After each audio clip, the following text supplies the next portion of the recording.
नमस्कार, माझे नाव मुद्रा मोहित तांबे. मी सादर करीत आहे एक पात्री नाटक सईबाई. आम्ही हुकूम ऐकतो आमच्या आऊसाहेबांचा आणि सल्ला ऐकतो आमच्या राणीसाहेबांचा. मग स्वारींना आमचा एकच सल्ला आहे, राजकारणातला अंतःकरणातला. हा, बोला बोला म्हटलं.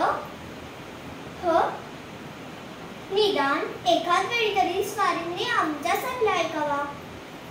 एकदाच काय, जन्मभर. एक जन्म काय, 7 जन्म. पुरे पुरे ऐकेल कुणी.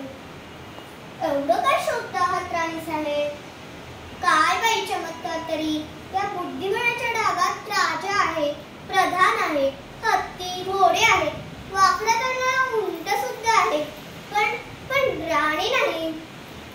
राणी आहे ना. कुठे आहे? राजाच्या अंतःकरणात. इश्श,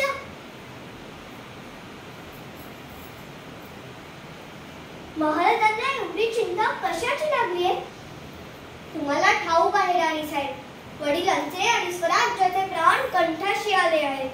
तीर्थरूप साहेब कैदेत पडले आहेत. शाही फौजा स्वराज्यावर चालून येत आहेत. जेजुरीपर्यंत आल्या सुद्धा. एवढी चिंता म्हणजे थोडी झाली?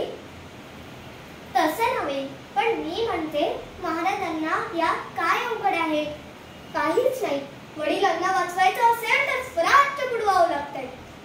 शरण जाण्यावाचून कोणता मार्ग आहे राणीसाहेब? आणि शरण जायचं नसेल, स्वराज्य वाचवायचं असेल तर वडील मारले जाणार.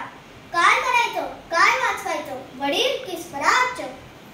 दोन्हीही तीर्थरूपच, मग दोन्हीही वाचवायचं. महाराजांना काय अशक्य आहे ते आपल्याला जमेल. आणि महाराज हे करता करता मरण प्राप्त झालं तर त्यात वाईट ते काय? राणीसाहेब, माय भवानीनं माझ्या हाती वज्रचुड्या घातल्या आहेत, पण तसा प्रसंग आलाच तर हळदी कुंकवाच्या सड्यावरून आपल्या पाठोपाठ ही सई चितेवर चढेल. स्वारींना माय भवानी उदंड उदंड यशच देईल. आणि म्हटलं, महाराज महाराज काही म्हणालात राणीसाहेब? महाराजांनी असा डाव टाकून पाहावा. कसा? शहाला काट शह. शत्रूचा जो शत्रू तो आपला मित्र.